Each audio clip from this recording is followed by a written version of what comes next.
Bonjour et bienvenue aux rencontres extra de cette année 2023.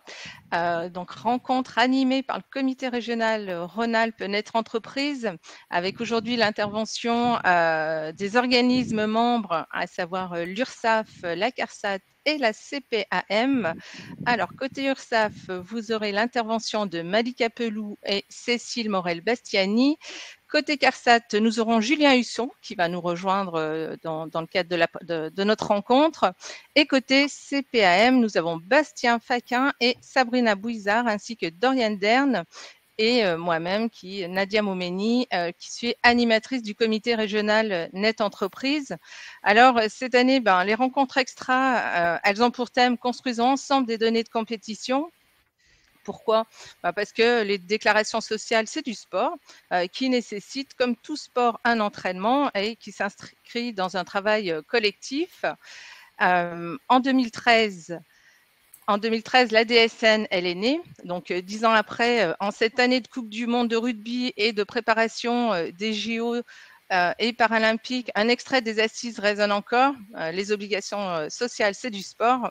Et la DSN, et si la DSN était un sport, aussi, c'est à travers des moments clés du sport que la déclaration va vous être déclinée tout au long de notre rencontre.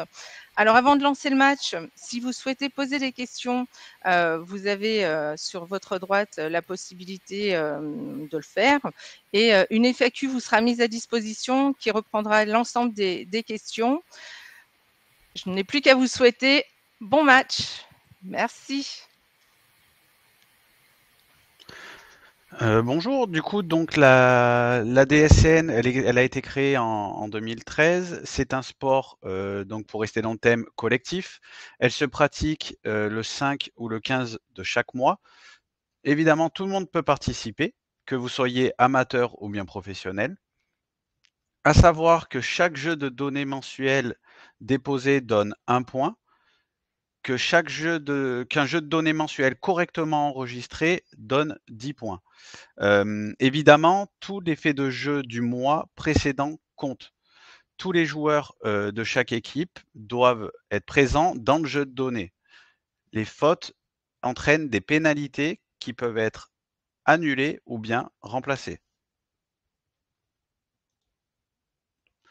Depuis 2022, plus de 70 procédures sont remplacées par la DSN. Inutile de vous rappeler que la DSN est un flux dématérialisé mensuel et qu'il est obligatoire. Depuis 2013 pour le régime général, depuis 2017 pour le régime agricole et depuis 2022 pour la fonction publique. En règle générale, un SIRET égale une DSN.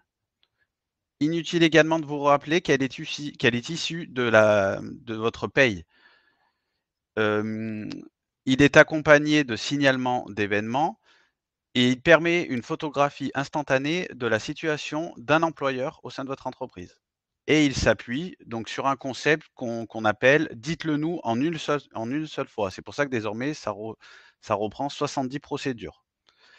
Mais comme vous le savez, est-ce que vous savez que comme le World Rugby, donc le groupe mondial du rugby, que la DSN s'adapte à chaque année aux nouveautés réglementaires. Comme le CIO, la gouvernance de la DSN, elle est plurielle entre tous ces acteurs. Et comme pour la danse, l'excellence de la DSN peut nécessiter un entraînement évidemment quotidien. Comme au volleyball, la DSN, elle peut se jouer en un service gagnant. Donc, comment se déroule une partie? Donc, pour cela, il y a différents intervenants. Donc, on va avoir le collectif du GIPI-MDS qu'on va pouvoir comparer au coach. On va avoir la DSN qu'on va pouvoir comparer au ballon. Le système DSN, les buts. Les équipementiers qui vont être vos éditeurs de logiciels, très important. Et les joueurs, les déclarants. On n'oublie pas également l'arbitre qui est les organismes de protection, qui sont les organismes de protection sociale. Donc tous ces intervenants permettent à la partie de bien se dérouler.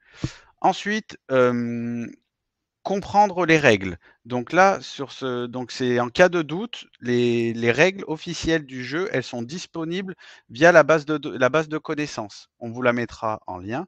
N'hésitez pas pour cela à vous faire accompagner par vos éditeurs de logiciels de paye si besoin.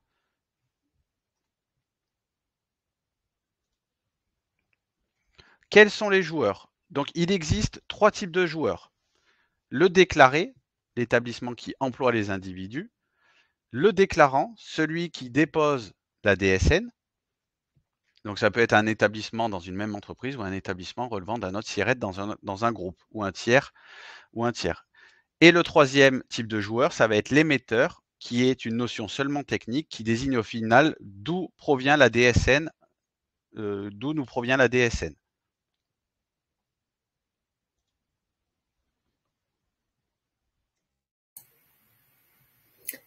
Merci Bastien. Du coup, je vais prendre la suite et je prends le relais. Je vous propose de voir ensemble comment prendre votre licence et concrètement de voir comment vous inscrire sur NetEntreprise. Et donc, depuis la loi Pacte de 2018, donc, il y a le mandat implicite qui s'applique et qui préside la gestion de NetEntreprise. Concrètement, ce mandat il permet de faciliter la gestion au niveau du process des habilitations. On retrouve 3 cas de figure qui nécessitent des droits à différents niveaux. Alors, tout d'abord, le service lorsqu'il est directement lié à l'acte de paye et donc relève naturellement des mêmes acteurs qui produisent la paye. Et dans ce cas, il n'y a pas besoin d'habilitation spécifique. Autre situation, lorsque le service est lié à la paye, mais peut être opéré par d'autres acteurs que celui en charge de la paye et de la DSN. Donc là encore, il n'y a pas besoin d'habilitation spécifique, sauf si il y a de nouveaux SIRET hors DSN qui sont concernés. Et enfin, troisième cas de figure, lorsque le service requiert une habilitation particulière. Comment ajouter la DSN? Donc, dans un premier temps, ce qu'il faut faire, c'est surtout bien vérifier au sein de votre club si vos collègues sont déjà inscrits afin qu'ils puissent vous ajouter en tant que joueur. Le cas échéant, ce sera plus simple. Vous pourrez donc rentrer dans le jeu beaucoup plus rapidement. À l'inverse, si aucun joueur n'est inscrit, vous pouvez vous-même vous inscrire depuis la page d'accueil NetEntreprise. Parallèlement, le président de votre club sera bien sûr informé, donc par courrier, et vous pourrez ensuite, commencer à rentrer dans le jeu sous un délai de 8 jours. Autre possibilité, lorsque un capitaine, c'est-à-dire un administrateur, quand on parle de capitaine, il s'agit vraiment de l'administrateur. Donc, lorsqu'il est déjà inscrit dans votre club, là, il faudra donc valider l'inscription de tous les capitaines suivants ensuite. Alors, de quelle manière? Soit vous recevez un courrier électronique, soit vous pouvez également donc saisir la clé d'activation qui sera donc envoyée par courrier postal au président du club. C'est des choses que vous connaissez sans doute déjà. Autre point aussi important, donc bien choisir la place sur le terrain de jeu. Donc, point crucial, puisqu'en fait, votre place sur le terrain définit votre rôle et les actions que vous pourrez effectuer, mais aussi donc la consultation des éléments qui seront transmis sur votre tableau de bord DSN. Donc voilà, très important de bien ajouter, en tout cas avant d'ajouter un joueur, de définir son rôle sur le terrain. Le menu personnalisé du joueur, donc il sera conditionné en fonction de la place qui lui sera attribuée. Alors, le rôle du capitaine de l'équipe, donc ici administrateur de NetEntreprise, ça va être d'ajouter des déclarations, valider la charte DSN, inscrire des nouveaux joueurs, et puis décider qui prend quel poste en attribuant donc des habilitations. Le rôle du joueur, quant à lui, il est plus restreint, mais pas moins important. Il est donc habilité par le capitaine donc pour déclarer ou payer en fonction de son périmètre d'activité. Et en DSN, le joueur ne peut consulter que les retours sur ses dépôts. Donc, si vous avez un profil déclarant, vous ne pouvez consulter uniquement les retours de vos dépôts et pas ceux de vos collègues, contrairement à l'administrateur, au capitaine de l'équipe. Alors, sur cette diapo, donc, on vous a fait un petit résumé de ce que l'on vient d'évoquer, sous forme de schéma. Donc, je ne vais pas m'attarder dessus. La cinématique est assez claire et puis elle reprend vraiment les étapes à suivre, à vérifier donc, quand vous vous inscrivez sur Net Entreprise. Alors, sur le tableau de marquage, donc, qui correspond ici à la page d'accueil Net Entreprise, donc du capitaine, donc lui seul pourra accéder à l'onglet Votre espace entreprise, donc au milieu. Donc, c'est à partir de cet espace qu'il va pouvoir donc accéder à la gestion des établissements, des déclarations et des habilitations. Donc, une petite astuce sur cette diapo, si vous êtes déclarant, vous pouvez retrouver et contacter votre capitaine donc en haut à droite sur le petit onglet jaune, sur la petite icône jaune, en fait, vous cliquez dessus et vous aurez donc les coordonnées détaillées du capitaine de l'équipe.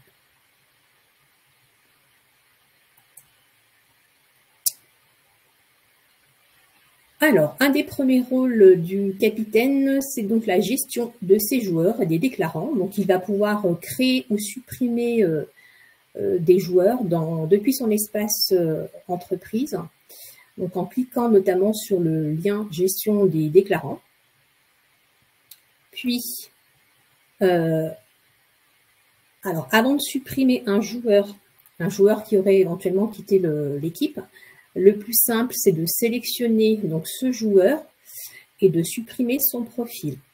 Alors, attention, avant de le supprimer, il est toutefois très important de transférer les droits de cet ancien joueur vers un nouveau joueur ou éventuellement sur un joueur qui est déjà présent au sein de l'équipe. Voilà. Sinon, vous allez perdre tous les droits, les archives, les historiques de l'ancien joueur.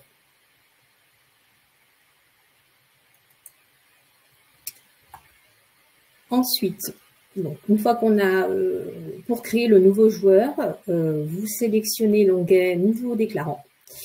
Avec une attention donc, toute particulière, notamment, c'est de renseigner son adresse email, puisque ces éléments de connexion lui seront transmis directement par mail.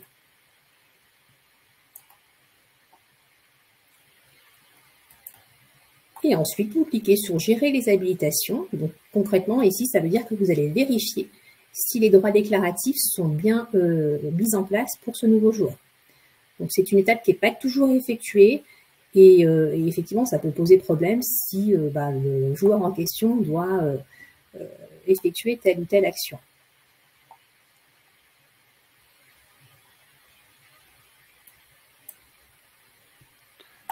Donc sur cette diapo, on peut appeler ça donc la période des transferts. Donc c'est une gestion qui est adaptée aux grands clubs. C'est donc souvent on entend parler le mercato, les transferts. Donc ici, c'est ici qu'on va déterminer quelles actions vont être affectées à notre nouveau joueur. Donc c'est un peu ce que présentait Sabrina auparavant. Et également, quel sera son périmètre déclaratif. Donc, c'est à l'intérieur de ce module-là que vous allez pouvoir dire à un de vos salariés, tu vas pouvoir t'occuper de ça, mais pas de ça, et de pouvoir répartir un peu les activités. Et également, vous allez pouvoir savoir si cette arrivée du nouveau joueur, par exemple, correspond à un remplacement d'un collaborateur. Donc, dans ce cas-là, vous allez pouvoir lui transférer les habilitations, prendre votre ancien collaborateur et transférer les habilitations à votre nouveau collaborateur. Lors d'un départ d'un joueur, vous allez devoir vérifier si son compte également est bien bloqué. Donc, après avoir bien fait le nécessaire de bien récupérer ses activités et de les avoir redispatchées à d'autres de vos collaborateurs. Et donc, bien voir si les tâches qu'il effectuait sont bien transférées à quelqu'un d'autre. Et vous allez également devoir vérifier si les historiques ont bien été enregistrés, car si vous réaffectez personne, vous allez perdre l'intégralité des historiques de votre ancien collaborateur. Lors d'un ajout d'un SIRET, donc les questions à se poser, là, dans ce cas-là, c'est quelles sont les déclarations que je vais donner à mon collaborateur. Et vous allez voir si vous avez simplement un seul SIRET à lui affecter ou si vous avez plusieurs SIRET, vous pouvez lui en rajouter d'autres.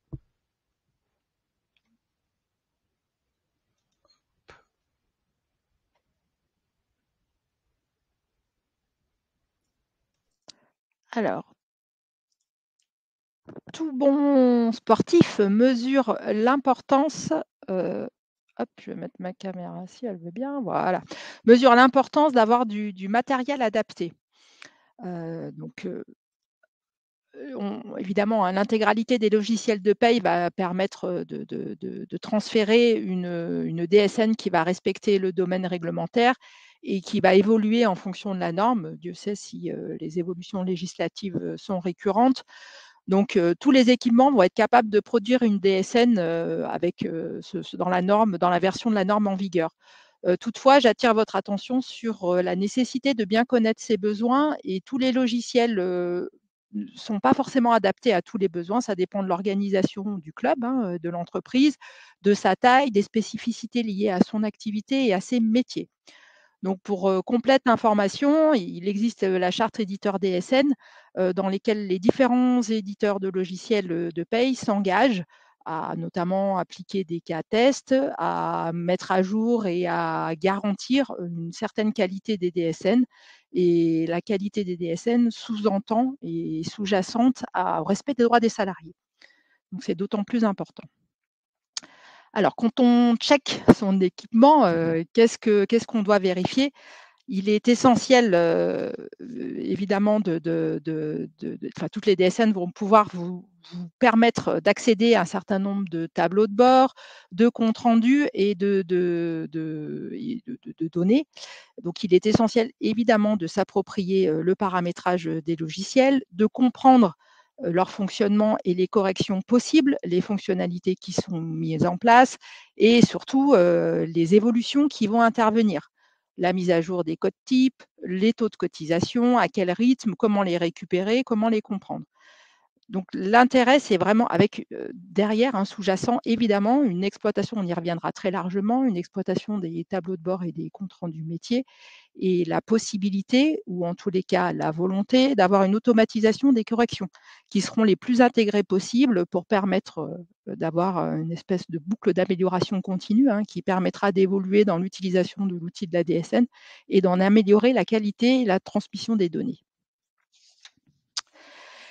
Il est évident également que les formations sont un enjeu. L'idée, c'est d'être en mesure, d'avoir suffisamment d'interaction avec son éditeur pour pouvoir bien connaître les paramétrages de l'outil, pouvoir réaliser des fast tests sur les nouveautés et puis être formé à son utilisation de la manière la plus fine possible pour être le plus performant une fois les DSN à réaliser.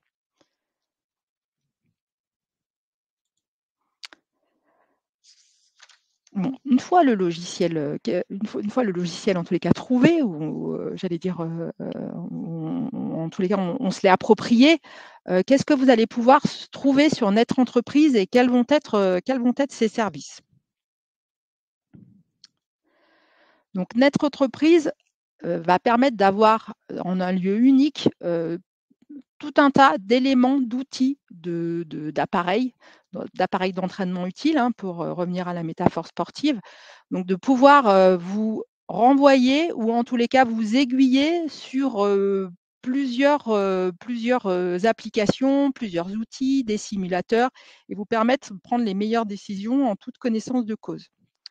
Donc, les tableaux de bord, évidemment, on commence déjà à en parler, à rentrer dans le détail, mais des tableaux de bord qui vont permettre les bilans de traitement, qui vont permettre de comprendre les anomalies qui vont être déterminées par chacun des partenaires, la possibilité d'effectuer des DSN annulaires en place ou de les corriger le mois suivant si besoin était. Mais Net Entreprise, ça va être surtout la centralisation d'informations, d'outils, de consignes et de renvoi vers les sites utiles de tous les organismes de protection sociale pour vous permettre d'anticiper au mieux les évolutions de législation via notamment des simulateurs. Nous allons rentrer un petit peu dans le détail. Voilà les différentes déclarations ou accès via Net Entreprise. Donc, on voit qu'on a tout un tas d'applications dédiées. Je voulais juste m'arrêter sur quelques-unes, notamment Passereau, puisque c'est une des déclarations qui a été mise en place depuis le début de cette année, donc j'allais dire relativement nouvelle, sachant que je vous rappelle qu'il existe Passereau étant l'outil qui va permettre la déclaration des revenus de remplacement. Donc, il existe un guide pour pouvoir utiliser Passereau qui est disponible sur le site de l'URSSAF, qui reprend tous les CTP, les codes types de personnel qui vont être liés aux revenus de remplacement, qui va décrire les modalités de régularisation, énumérer les consignes dédiées, permettre le paiement et préciser comment utiliser les comptes rendus disponibles. Donc, et ainsi, la petite nouveauté, mais on y reviendra aussi ultérieurement, pour les déclarants Passereau, ils sont invités à utiliser le dispositif pour réaliser les appels de taux auprès de la DGFiP, donc pour le PASS, à utiliser le signalement d'amorçage à données variables. On y reviendra un petit peu ultérieurement, plutôt que le service Topaz. Je voulais également attirer votre attention sur la fermeture du service AED d'ici fin 2023. En effet, depuis janvier 2022, le signalement de fin de contrat de travail unique est devenu désormais le vecteur déclaratif impératif ou requis pour déclarer les fins de contrat des contractuels. Donc là, les différentes déclarations accessibles via Net. Il existe également des équipements de paramétrage et de contrôle, donc très, très important. Donc là aussi, on voit en rouge un certain nombre d'informations, toujours la fermeture du service AED, mais également la fermeture du service Topaz, donc le taux du PASS, du prélèvement à la source, qui permet au collecteur, donc la DGFiP, du prélèvement à la source, via la DSN ou via Passereau, puisqu'on a vu que Passereau le permettait aussi désormais, d'opérer un taux d'appel unitaire pour un salarié nouvellement embauché ou un nouveau prestataire. Ça permet de récupérer le PASS personnalisé, individualisé, et ceci dès l'entrée de l'individu, avant même la réalisation de la première paye. Donc, à compter de fin 2024, début 2025, le service Topaz ne sera plus mis à disposition. Donc, je vous rappelle, c'est ce qu'on a vu à la diapo précédente, que d'ores et déjà, vous êtes invités à utiliser plutôt le signalement d'amorçage des données variables pour anticiper cette fermeture. Via Net, vous avez un certain nombre aussi d'applications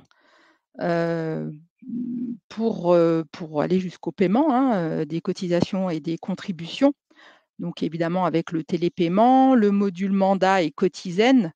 Je voudrais juste vous rappeler que pour les employeurs privés, donc qui sont redevables des cotisations et contributions sociales d'un montant qui sont supérieurs à 7 millions d'euros, au titre d'une année civile, bien sûr.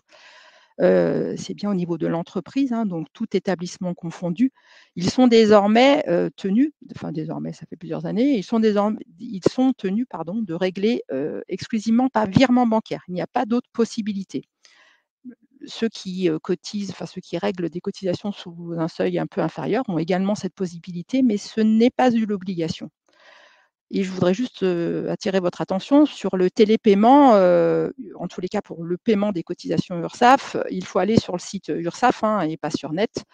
L'adhésion au prélèvement automatique donc, se fait entièrement en ligne via mon compte ursaf.fr. À ce moment-là, le montant de chaque déclaration de chaque échéance doit faire l'objet d'une validation. Chaque échéance, si jamais il y avait un délai en cours, en plus du règlement des cotisations courantes, donc il doit faire l'objet d'une validation à chaque fois par vos soins afin que le prélèvement soit réellement effectué. Et pour mémoire, Cotizen permet de payer les cotisations retraite complémentaires sur une seule et même plateforme dédiée. Via Net, vous avez également accès à d'autres outils connexes ou en tous les cas facilitants qui sont mis à disposition du club et de tous les utilisateurs du logiciel de paye. Bon, je vous laisserai en prendre connaissance, sachant qu'on a une spécificité sur les outils relatifs à la MSA, donc à droite de l'écran. Je voulais juste attirer votre attention sur le compte ATMP, d'autant plus important qu'il permet d'avoir les mises à jour en instantané des taux ATMP, donc via net, étant rappelé qu'on a déjà eu l'occasion lors des interventions, des réunions qui ont été faites précédemment, d'attirer votre attention sur les anomalies qui sont liées au taux AT, accident du travail, qui sont les plus fréquentes. Donc, de bien mettre à jour les taux AT qui sont connus de la CARSAT. Alors, Ménet, ce n'est pas exclusivement ça. Il y a également d'autres services possibles tels que le simulateur. Donc le simulateur, là, on vous donne un exemple du simulateur du bonus-malus. Donc, je vous rappelle que le bonus-malus est lié au taux de contribution patronale d'assurance chômage. Ce dernier est de 4,05 et compte tenu du taux de séparation des entreprises, sachant que toutes les entreprises ne sont pas concernées par ce dispositif, mais seulement les entreprises qui ont un taux de séparation le plus important. Le taux de séparation, qu'est-ce que c'est? Ça correspond au nombre de fins de contrat de travail ou de fin de mission d'intérim qui donne lieu à inscription à Pôle emploi, qui est rapporté à l'effectif moyen de l'entreprise. Donc, plus on a de CDD d'inscription à Pôle emploi, plus cela va générer du malus. Donc, soit on a ce taux de 4,05 qui connaît un bonus donc qui est diminué, sachant qu'on a un taux plancher à 3, soit il est majoré. Et dans ce cas-là, on a un taux plancher à 5,05%. Donc, le simulateur du bonus-malus, normalement, vous n'avez plus l'utilité, mais il est disponible via net et sur le site travail-emploi.gouv.fr. Vous avez dû recevoir la notification de l'URSSAF du fameux taux de modulation de cette contribution patronale d'assurance chômage courant septembre. Et je vous rappelle donc qu'elle est calculée, donc elle est applicable dès la période d'emploi de septembre et que le taux de séparation est calculé à partir des fins de contrat qui ont été constatées, qui ont donné lieu à inscription à Pôle emploi et qui ont été constatées par Pôle emploi entre le 1er juillet 2022 et le 30 juin 2023. Et que contrairement, puisque c'est la deuxième année de modulation de ce taux d'assurance chômage, contrairement à l'année précédente, cette modulation concerne également les entreprises du secteur dit S1, c'est-à-dire les entreprises qui avaient été listées par arrêté, qui avaient été les plus affectées par la crise Covid. Donc, restaurants, HR, tout ce qui était lié aux entreprises les plus touchées par la crise Covid de 2020. Donc, qui avaient été exclus lors de cette première année.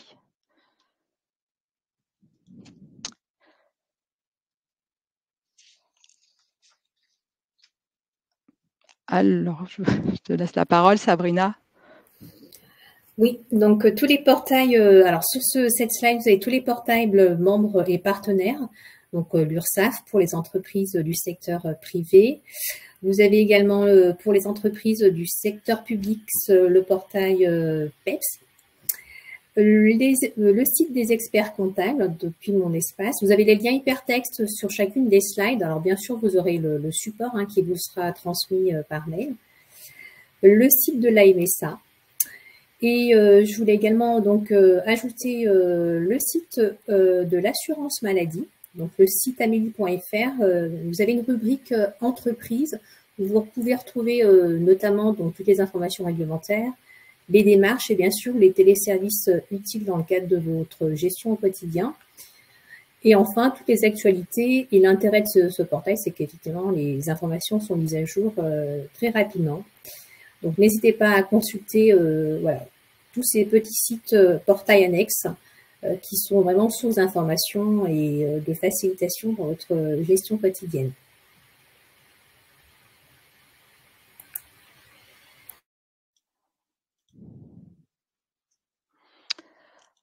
Alors, également, via net, on va avoir accès à un certain nombre d'informations et à la plateforme Soltea. Pour mémoire, Soltea, donc c'est la plateforme qui permet de répartir le solde de la taxe d'apprentissage vers les établissements que vous souhaitez, enfin que les entreprises que vous souhaitez financer.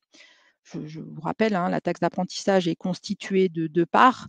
Donc la part principale qui va servir au financement des formations par apprentissage et le solde de la part qui va financer le développement des formations initiales technologiques et professionnelles, donc hors apprentissage et l'insertion professionnelle.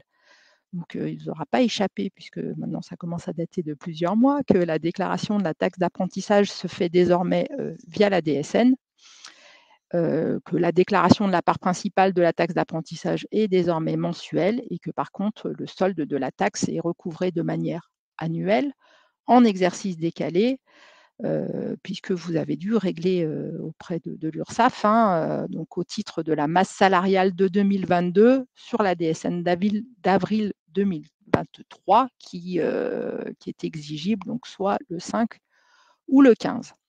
Donc la plateforme Soltea qui a été déjà mise à disposition et ce jusqu'au 5 octobre 2023 pour cette année, vous avez pu choisir de financer un certain nombre d'établissements scolaires. Je sais qu'il y avait eu, parce que là aussi on a eu l'occasion de l'évoquer à plusieurs reprises, parfois des difficultés d'utilisation de la taxe qui est gérée et qui est mise à disposition par la Caisse des dépôts et consignations.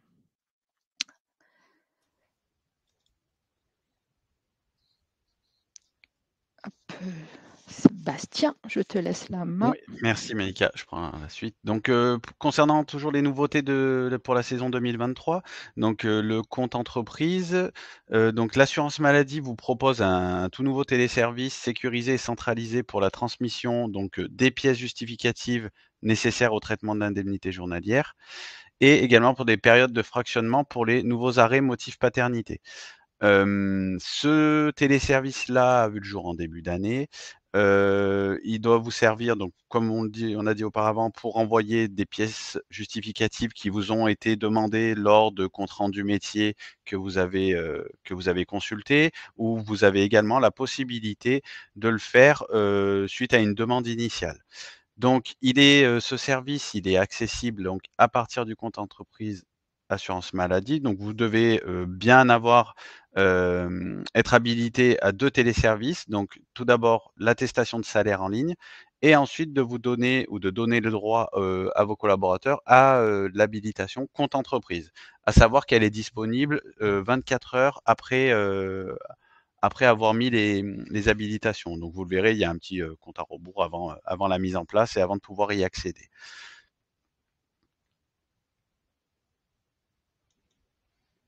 Comment accéder donc au téléservice? Donc, lorsque vous êtes sur votre page Net Entreprise, vous cliquez sur le petit carré gris Compte entreprise. En cliquant sur cette icône, vous avez, comme je le disais auparavant, la possibilité de déposer des justificatifs d'indemnité journalière. Comment transmettre les pièces justificatives? Donc c'est assez facile et très ergonomique ce nouveau téléservice. Vous cliquez sur déposer vos justificatifs d'indemnité journalière. Ensuite, on va vous demander le numéro d'identification, de votre salarié. Suite à ça, vous allez saisir le NIR et directement vous allez avoir, le prénom et le nom qui vont s'afficher de votre salarié, car c'est sur des bases de données de la caisse primaire d'assurance maladie. Vous allez devoir définir l'absence. Donc si vous souhaitez envoyer un document par rapport à un congé, par rapport à de la maladie, par rapport à de la pater, par rapport à de la maternité. Vous allez ensuite cocher le motif de la création du dépôt. Donc c'est là que est-ce que c'est suite à une demande de votre part, donc vous cochez demande initiale, ou est-ce que c'est suite à, un compte rendu métier dont on vous a demandé des pièces complémentaires? Vous avez une zone pour télécharger, vos pièces. Donc, j'insiste là-dessus, il ne faut pas de fichiers qui dépassent 5 MO et que les fichiers soient au format PDF. Donc voilà, il faut que les fichiers soient au format PDF et pas plus que 5 MO. Vous avez une zone de commentaires qui est disponible sur lequel donc, vous avez la possibilité d'expliquer, pourquoi vous envoyez, ce document-là. Vous avez la possibilité de sauvegarder avant d'envoyer. Donc si vous avez donc vous avez d'abord, un document, mais vous attendez, un deuxième document, donc vous avez la possibilité de le sauvegarder avant de l'envoyer. Donc vous pouvez le sauvegarder et vous pourrez rajouter à ce moment-là des pièces complémentaires par la suite. Ou vous avez la possibilité d'envoyer directement vos pièces. À savoir que vous pouvez également sur ce téléservice-là voir les pièces que vous avez envoyées. Vous avez un historique d'envoi. Donc voilà pour les nouveautés. La fiabilisation des données, donc elle repose sur 5 leviers. Tout d'abord 3 qui font partie d'un périmètre collectif. Donc la conception de la norme DSN, les contrôles de la norme à l'émission de la DSN et la vérification de la bonne implémentation dans les logiciels de paye. Ensuite, on a 2 autres qui sont sur un périmètre plutôt organisme métier, donc le contrôle métier réalisé à réception des données DSN et les campagnes de fiabilisation menées par les organismes de protection sociale. Hop, je laisse la main. Merci Bastien. Alors avant de s'entraîner, juste pour vous préciser que vous avez à disposition le support que l'on vous présente, vous le retrouvez dans le apps partage de fichiers qui vous est mis à disposition. Donc avant de rentrer dans le match, on continue et on s'entraîne pour préparer au mieux les données de la paie. Donc pour cela, est mis à disposition des joueurs les données identifiantes, que ce soit pour l'établissement et l'individu, les données également financières à la maille agrégée et nominative, et également un ensemble de données relatives au dépôt, relatives aux déclarants, relatives également à l'entreprise, des données également d'identité de l'individu, également liées au montant, que ce soit le montant de revenus d'activité, de revenus de remplacement, de cotisation et contributions, les caractéristiques du contrat de travail et les données des arrêts de travail. Sont mis à disposition l'utilisation pour utiliser le bon SIRET et le contrôler, le service qui est mis à disposition, le service DSN contrôle SIRET est à disposition des déclarants. Pour utiliser le bon NIR et le contrôler, dans ce cas-là, il est important de vérifier auprès de vos salariés le NIR en anomalie. Ces derniers devront réaliser les démarches nécessaires auprès de leur caisse d'assurance maladie et vous en informer. Et également contrôler le fichier pour utiliser les outils sur le portail Net Entreprise pour contrôler le fichier qui sont mis à disposition. Et également à disposition des joueurs les différents outils, éléments que vous avez en visu avant de lancer le match. Alors, voilà. Donc, à cette étape-là, il est temps de rentrer dans le match, à savoir la déclaration en elle-même. La déclaration, il y a 3 types d'actions, c'est 3 temps en fait le match et donc la déclaration. Tout d'abord en amont de la première paye, l'amorçage des données variables et qu'on verra plus en détail sur la vue suivante. Ensuite, la transmission mensuelle des données issues de la paye, les 5 ou 15 de chaque mois selon les tranches d'effectifs. Et les signalements en fin d'événement transmis, eux, au fil de l'eau. Donc, et sur les signalements d'événements transmis au fil de l'eau, il convient d'être très vigilant car ils ont un impact sur les droits des salariés. Alors, le signalement amorçage des données variables qui a été évoqué brièvement tout à l'heure par Malika, il est mis en place au moment de l'embauche du salarié qui n'apparaît pas encore en DSN, c'est-à-dire donc avant sa première paye, et il va permettre de transmettre en amont de la DSN mensuelle toutes les informations qui ont un impact sur le calcul du prélèvement à la source. Il permet également d'effectuer l'affiliation du salarié auprès des organismes de prévoyance complémentaire et de retraite supplémentaire. Il permet aussi d'obtenir par anticipation le bilan d'identification du salarié, le BIS. Il permet encore de récupérer le numéro du contrat de travail précédemment déclaré lorsque vous n'avez pas accès à cette information et ainsi ça permet d'assurer une continuité et un chaînage correct lors d'une mutation ou d'un changement de tiers déclarant ou de logiciel déclaratif. Alors, ce signalement d'amorçage vient se substituer à l'utilisation du service Topaz qui, lui, sera arrêté fin 2024 ou au plus tard début 2025. Ensuite, si on poursuit la métaphore liée au sport, on peut avoir des cartons rouges et des cartons jaunes. Les cartons jaunes, ce sont en fait les contrôles non bloquants qui ne vont pas empêcher la transmission de la DSN, quand les cartons rouges seront les contrôles bloquants qui, eux, empêchent la transmission de la DSN. Alors, les contrôles bloquants, ils ont pour objet de vérifier la cohérence entre ce qu'on appelle la maille agrégée, c'est-à-dire les données de masse, et la maille nominative ou données individuelles. En l'absence de contrôle bloquant, la DSN est réputée transmise, même si par ailleurs, il y a des contrôles non bloquants dont il va falloir procéder à la vérification. Et important de souligner que si le contrôle est bloquant, la DSN est rejetée, ce qui est plus complexe comme gestion par la suite que si elle est validée, mais avec des contrôles non bloquants à vérifier. Alors, les contrôles bloquants permettent de vérifier, donc on l'a dit, l'équivalence entre la maille agrégée et la maille nominative. Les contrôles se font au moment du dépôt à l'aide du cahier technique qui est mis à disposition de l'ensemble des partenaires et qui renvoie à des fiches de paramétrage. Et il y a également un guide URSAF qui, lui, est accessible sur ursaf.fr et qui est complémentaire au cahier technique.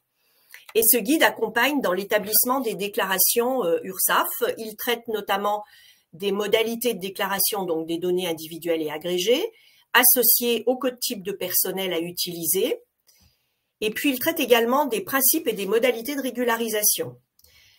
Pour les situations dans lesquelles il y aurait des données agrégées à déclarer, il est possible de se référer aux outils documentaires habituels tels que le site ursaf.fr ou dsn-info.fr. Le guide présenté sur ursaf.fr documente également les modalités de paiement associées à l'utilisation du télépaiement et récapitule les offres à votre disposition pour consulter les données de votre compte. Alors, les aspects de législation et de réglementation, eux, sont disponibles sur les sources habituelles d'information et non pas dans ce guide.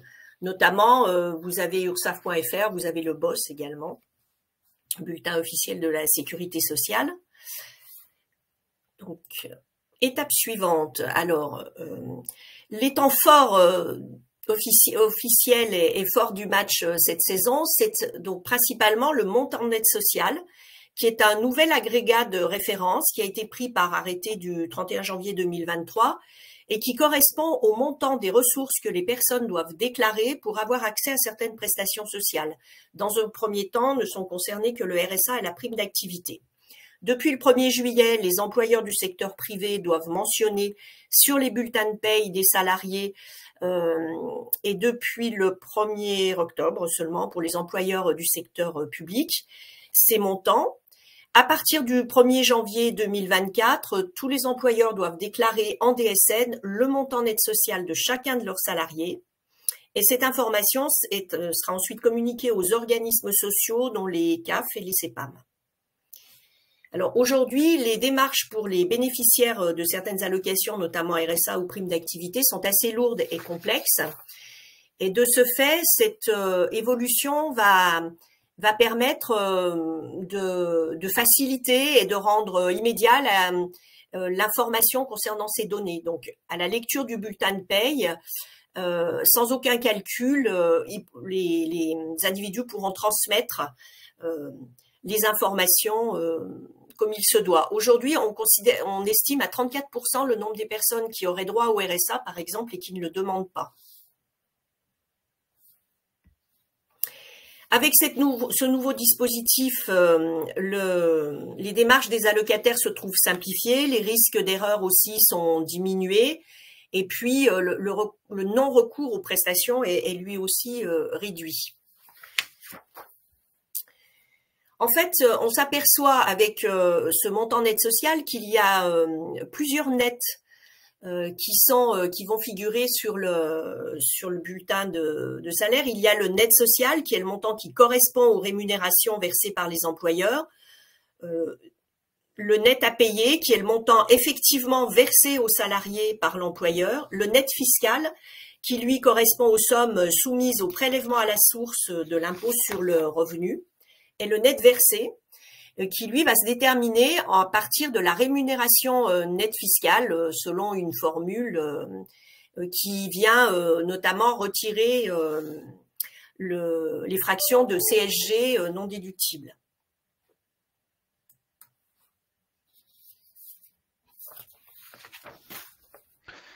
Concernant un autre temps fort pour la saison 2023, donc comme le temps partiel thérapeutique, tout d'abord, donc le temps partiel thérapeutique, sa prise en compte en DSN est pour le moment suspendu. Vous devez tout de même chaque mois le signaler dans la DSN mensuelle.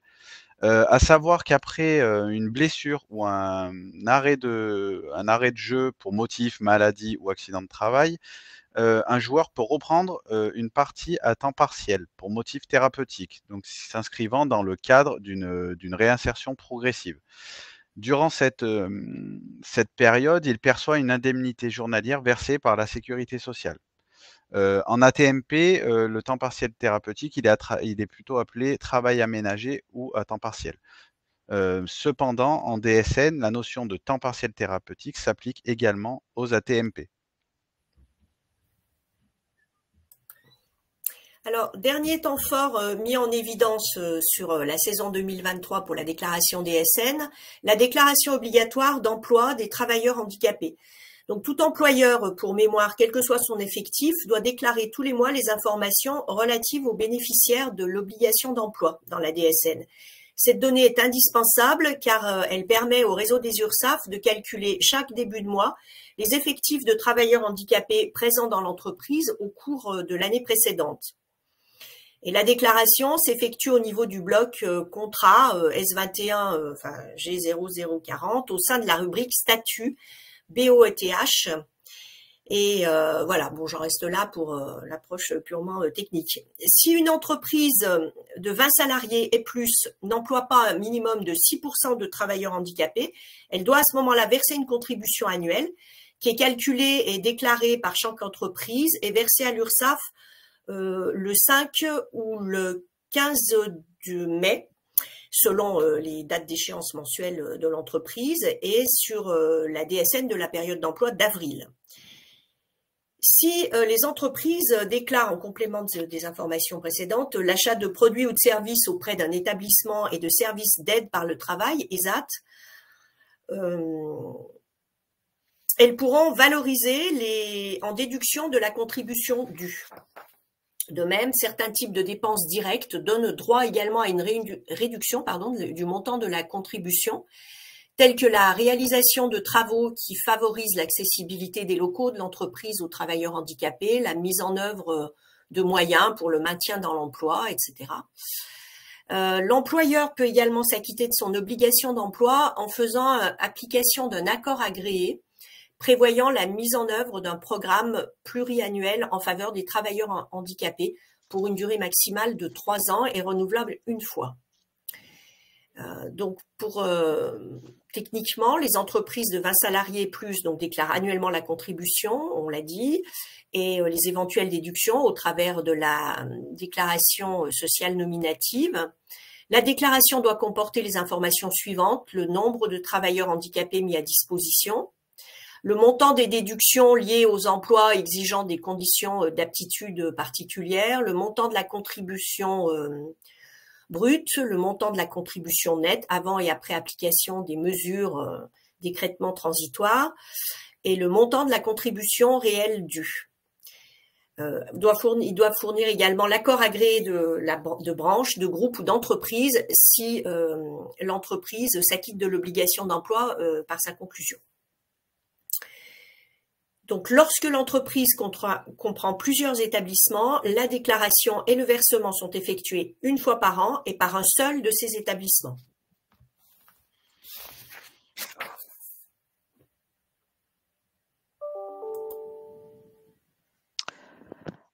Donc, l'après-match, on connaît l'importance que les coachs accordent à faire le bilan du match et de pouvoir en tirer des conclusions. Et bien, à chaque DSN, l'idée, c'est de pouvoir analyser et de modifier ces pratiques, le cas échéant, grâce aux comptes rendus métiers qui vous sont transmises.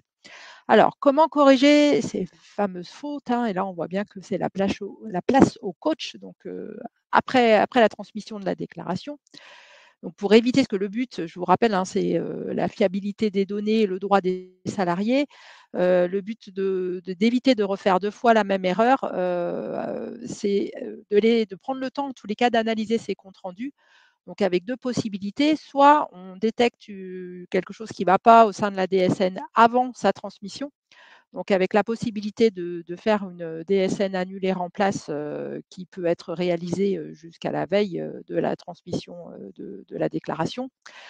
Après, on vous rappelle que vous pouvez, via un bloc régule, faire la régularisation le mois suivant, évidemment sans majoration de retard.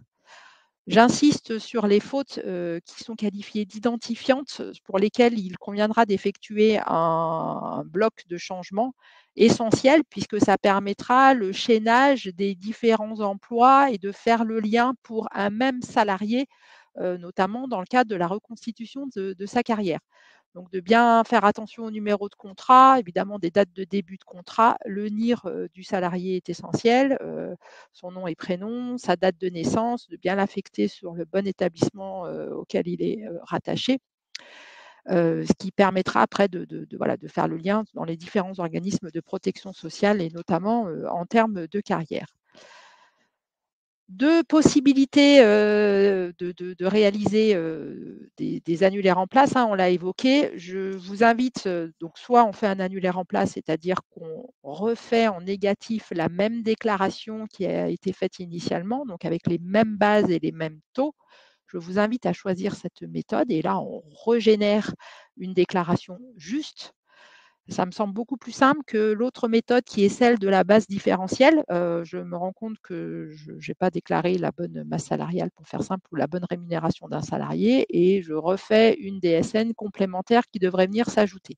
C'est toujours plus compliqué, beaucoup plus risqué, qui engendre beaucoup plus d'anomalies de réaliser via la base différentielle. Donc, on vous invite plutôt à privilégier l'annulaire en place, sachant que pour pouvoir constater les anomalies, il faut évidemment aller sur les tableaux de bord net entreprise, sur les bilans d'échéance URSSAF qui vous indiquent les anomalies à corriger.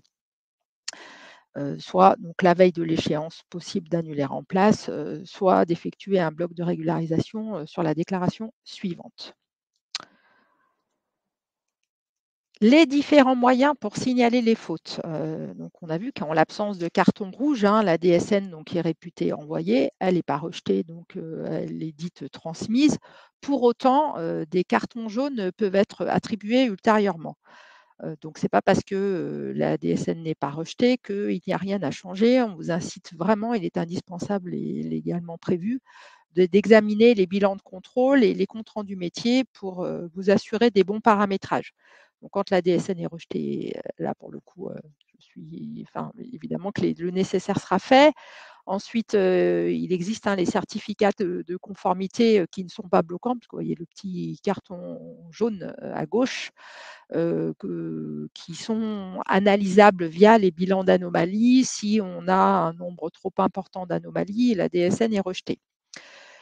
Il faut s'assurer en tous les cas que les BIS, donc les bilans d'identification des salariés, sont corrects pour être sûr que le salarié est bien reconnu dans ses différents emplois. Et toujours pareil, la même idée derrière, c'est la reconstitution de sa carrière et que les cotisations qui ont été versées servent bien à alimenter les droits du salarié. Les bilans des contrôles interdéclaration, donc là aussi, c'est pas rédhibitoire, la DSN ne sera pas rejetée, mais pour autant, il convient de les exploiter.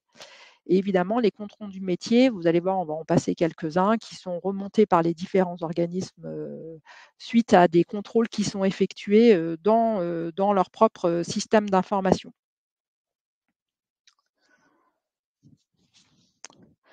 Donc ces fameux comptes rendus normalisés, évidemment, s'articulent avec le suivi de DSN et proposent à chaque fois une aide à la correction.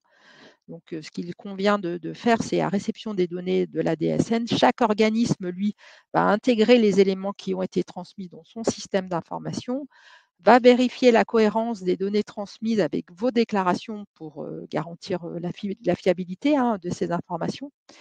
Suite à cette analyse, chacun des organismes destinataires va mettre à disposition un compte-rendu métier sur le tableau de bord dont on parle depuis quelques minutes maintenant, et va vous préciser les anomalies constatées et confirmer la qualité de vos déclarations. Donc, je sais que ce n'est pas toujours simple, mais l'idée, c'est aussi à terme, avec les éditeurs de logiciels de paye, et de permettre une prise en compte de ces anomalies la plus automatisée, la plus intégrée possible. Pour que, une fois qu'elle est détectée, l'anomalie puisse être, le paramétrage en tous les cas puisse être réalisé, le bon paramétrage pour éviter que l'anomalie perdure et qu'elle se répète de mois en mois. La liste donc des comptes rendus métiers est mise à disposition des déclarants en fonction de chaque organisme, et le non-traitement, je vous rappelle, de ces anomalies conduit à des problématiques, ou à des forts risques en tous les cas de non prise en compte des droits non prise en compte des droits des salariés. Je pense qu'on est à peu près.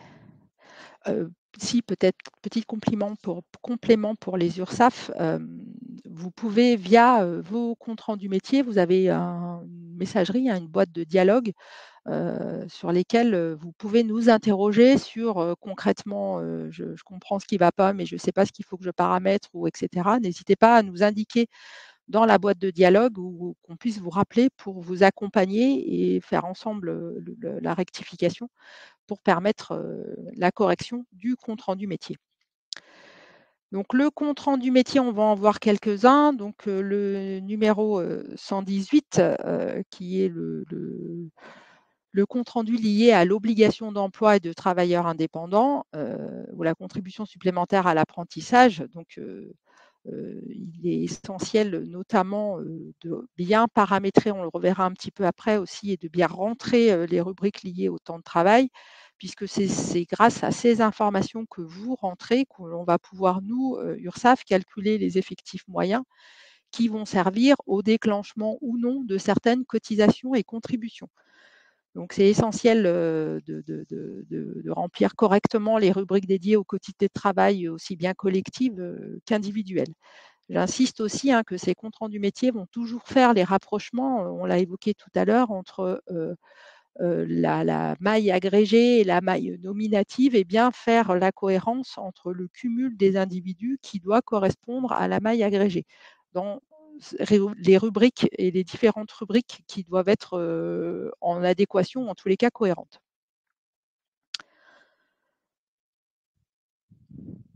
Donc, toujours faire des blocs de régularisation, évidemment. Alors, sachant que dans les CRM 119 et 120, le CRM 119, lui, est transmis systématiquement, va préciser la DA, va être à la maille agrégée, et va porter uniquement agrégé, va porter sur la période courante et sur les éventuels blocs de régularisation qui ont pu être faits au titre de la période. Et elle va être disponible juste au moment de la déclaration, jusqu'au moment où vous allez pouvoir transmettre la DSN. Donc, si la DSN est réalisée après l'échéance ou avec retard, vous n'aurez pas de CRM 119. Le CRM 120, lui, est beaucoup plus complet, puisque c'est une synthèse des déclarations individuelles et des déclarations agrégées, qui va faire apparaître aussi bien les cotisations courantes, les déclarations courantes du mois en question, que les blocs de régularisation.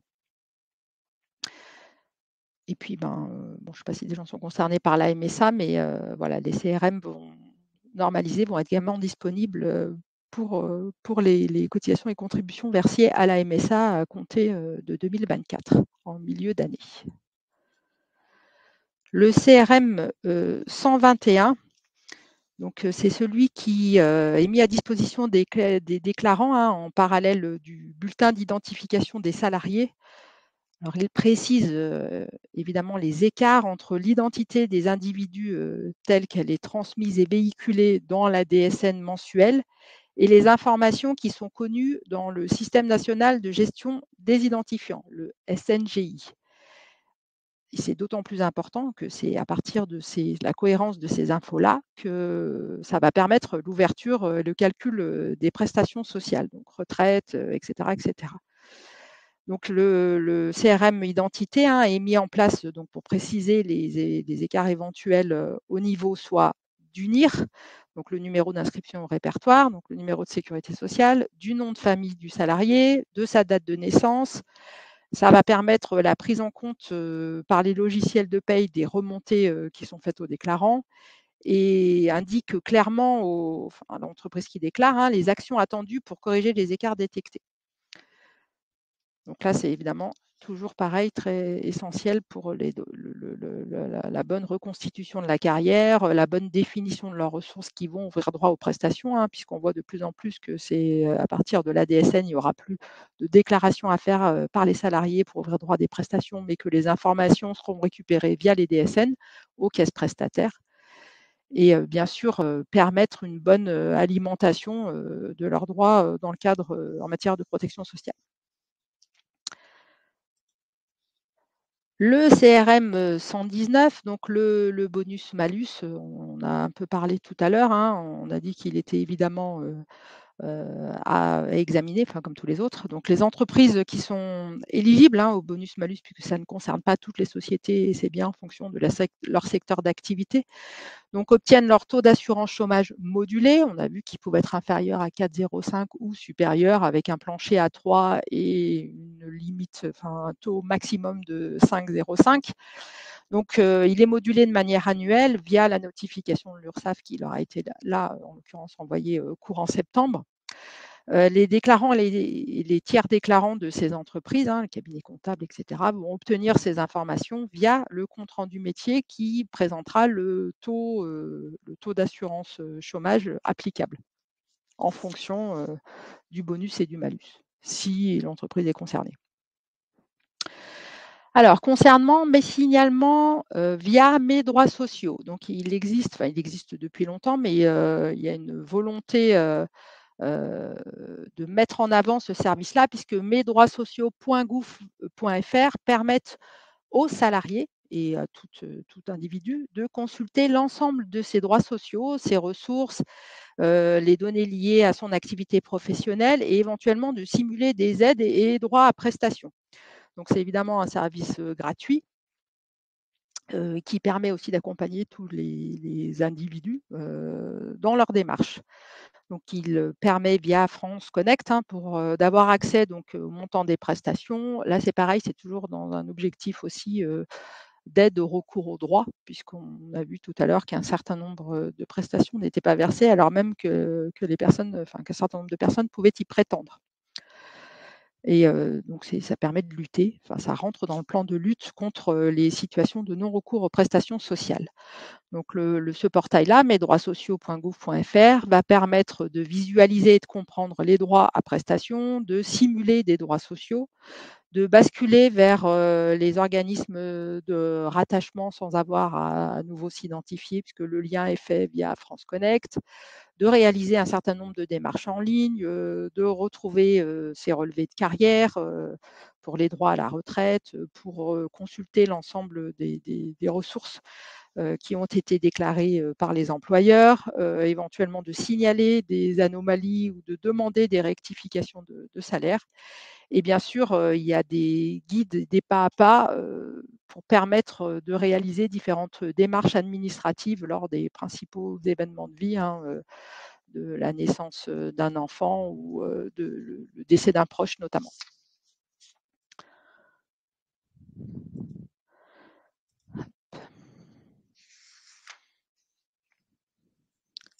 Je te laisse la main, Nadia. Ouais, juste le temps de revenir, merci. Bien à présent, on va refaire le match avec les conseils du JPMDS.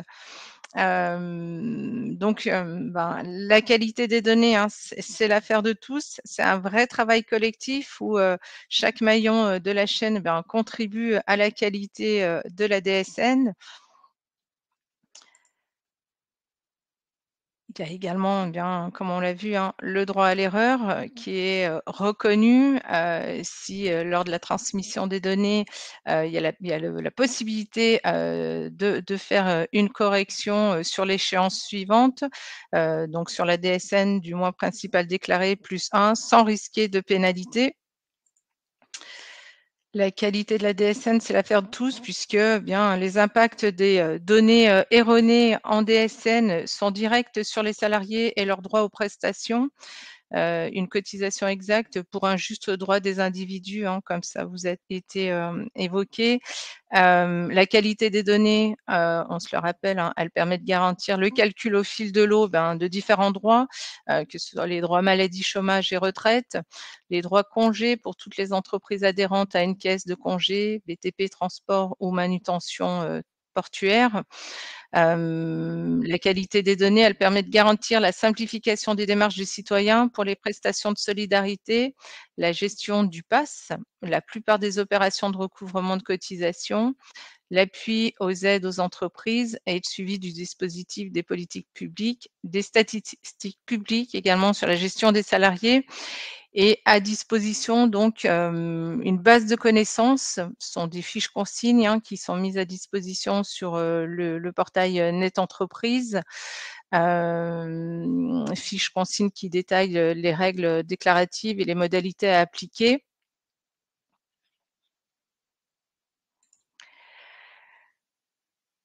Le SIRET, qui également est capital pour identifier les équipes. Alors, le SIRET qui intervient lors de la création,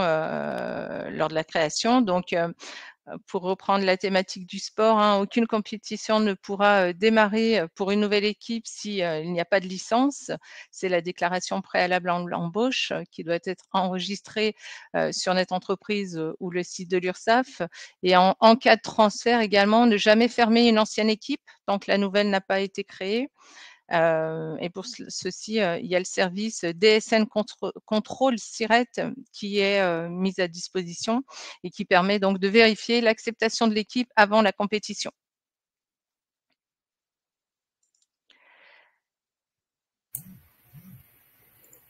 Alors, je poursuis avec l'étape suivante. Hein. Donc, après avoir vérifié le SIRET, c'est le numéro d'identification au registre, donc le NIR, donc est une donnée essentielle car il va permettre d'identifier chacun de vos joueurs.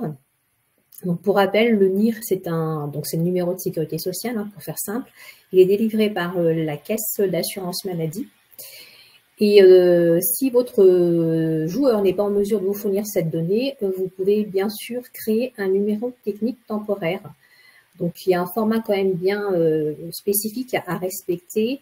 Donc, ce numéro, il doit être composé du code sexe, donc 1 ou 2, suivi du SIREN de l'établissement et du numéro de matricule du salarié. Donc, c'est un numéro qui est unique, il est pérenne. Et sachez quand même que vous avez certains logiciels de paye qui composent automatiquement ce numéro technique temporaire. Alors, une fois que le salarié, bien sûr, a obtenu son numéro de sécurité sociale définitif, il ne faut pas qu'il oublie de vous le transmettre, évidemment, puisque vous allez devoir modifier sa situation dans votre prochaine DSN mensuelle. Et pour ce faire, vous allez donc paramétrer dans votre logiciel, en fait, vous allez concrètement renseigner dans votre DSN les rubriques numéro d'immatriculation au répertoire et le numéro définitif. En fait, ça va permettre de chaîner les informations et de conserver l'historique du salarié. L'objectif, en fait, c'est surtout de ne pas perdre d'informations. Et parce que d'ailleurs, par exemple, pour l'assurance maladie, ça peut effectivement poser des problèmes pour la reconstitution des attestations de salaire.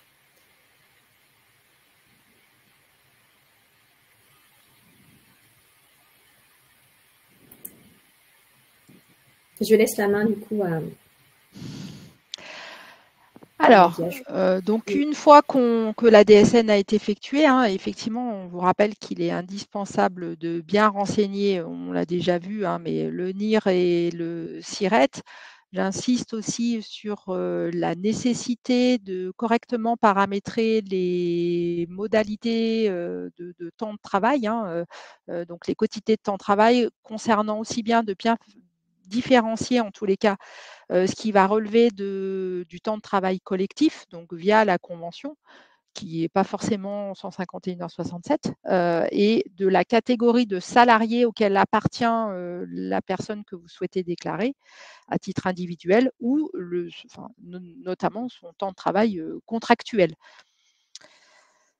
Donc ça, c'est le bloc, le S21 G00.40, hein, avec des valorisations qui sont identifiables via les différents codes qui sont indiqués sur la diapo, étant donné qu'il est essentiel de vérifier qu'il n'y a pas d'incohérence entre les modalités contractuelles, de temps de travail contractuel qui sont indiquées dans la DSN et les quotités de travail qui correspondent au nombre d'heures pour un temps plein dans l'entreprise. Pourquoi ces indications? Alors, au-delà des rémunérations et des droits, c'est que d'un point de vue URSSAF, effectivement, ça a des incidences sur les droits chômage, maladie, retraite, toujours la même chose, mais également des dispositions réglementaires qui sont applicables. Qu'est-ce que c'est que ces dispositions? Ce sont notamment le calcul des effectifs, hein. On a vu tout à l'heure qu'il y a un certain nombre de contributions et de cotisations dont le montant qui peuvent être réclamés en fonction de l'effectif moyen calculé. Donc, c'est à partir de vos données que nous allons calculer l'effectif moyen de l'entreprise et éventuellement vous réclamer la contribution au ETH ou le versement mobilité en fonction de la taille de l'entreprise, mais également qui va avoir des incidences sur le calcul de la réduction générale en fonction des paramètres que vous allez rentrer pour ce salarié. Dans le cadre des calculs de la réduction générale, il est précisé le nombre d'heures du salarié et le montant du SMIC afférent. Donc, si le nombre d'heures est mal renseigné, la réduction générale ne sera pas calculée en cohérence. Donc, voilà, de bien vouloir vérifier ces valorisations-là qui sont indiquées, en tous les cas, de bien faire la différence entre la quotité de travail qui est portée au contrat et la quotité du travail qui est portée au contrat et qui va concerner la catégorie du salarié concerné, et la quotité de travail qui va correspondre au volume de travail qui est prévu au contrat pour chaque personne, s'il est à temps partiel. Donc là, pareil avec quelques cas d'erreur les plus fréquentes, hein, bien entendu que si le contrat est suspendu, la durée contractuelle ne varie pas, donc il ne faut pas la porter à 0. Et que la mesure de quotité de travail doit être toujours en cohérence avec les valeurs qui sont renseignées au titre de l'entreprise et en fonction de la convention collective qui est appliquée dans l'entreprise.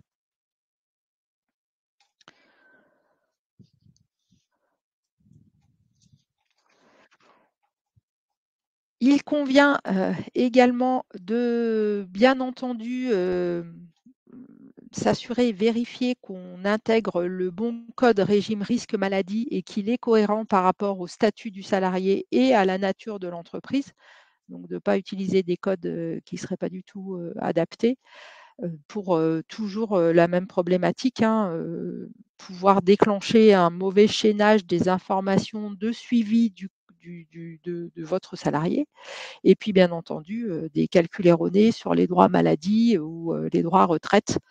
Même si tout le reste est bon, si ces identifiants ne sont pas les bons, voilà, ça va engendrer un certain nombre de difficultés après pour ouvrir droit à des prestations. Parce que le but quand même de payer des cotisations, c'est de s'assurer que le salarié pourra bénéficier des prestations auxquelles il a droit. Même remarque concernant les codes de régime vieillesse, hein, de veiller à utiliser les bons codes pour que ça génère les bonnes informations.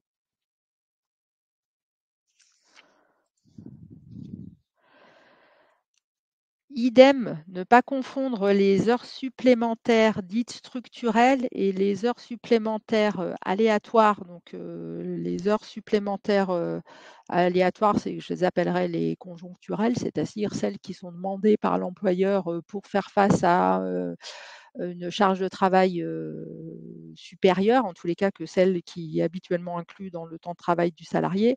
Donc les heures supplémentaires structurelles, ça va bien être les entreprises, par exemple, qui ont continué à appliquer une durée du travail à 169 heures.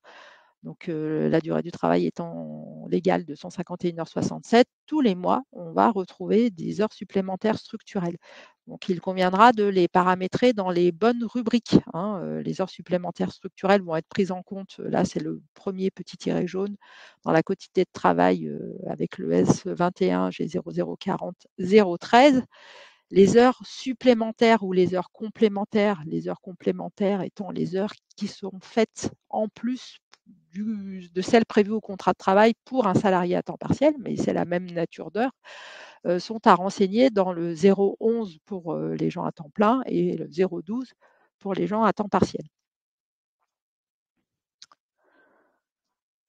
Et avec les mêmes impacts, j'insiste parce que c'est important, sur les droits chômage, maladie et retraite. Alors, petite précision également, c'est le carton jaune, c'est que le montant net, donc je dis bien net, des rémunérations des heures supplémentaires ou complémentaires doivent être fiscalement, qu'elles doivent être fiscalement exonérées ou non, puisque c'est d'autres conditions, doivent être systématiquement intégrées à la rémunération nette fiscale. Si le salarié est concerné, seule la quotité du salarié, n'importe quoi, c'est cette non-intégration. Par contre, je vais refaire. Pour la saison 2024, donc à partir du 1er janvier 2024, les heures supplémentaires exonérées ne devront plus être ajoutées à la rémunération nette fiscale.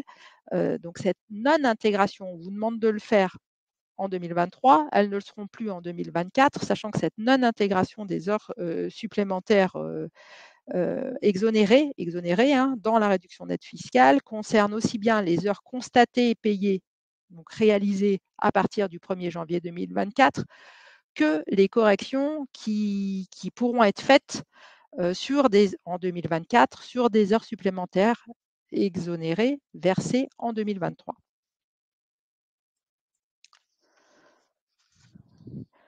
Donc là, on indique que c'est toujours la même chose, qu'il convient, pour garantir l'exactitude des montants déclarés, d'assurer donc une cohérence entre les montants des rémunérations brutes déplafonnées, donc la rubrique 013, et le montant des bases assujetties.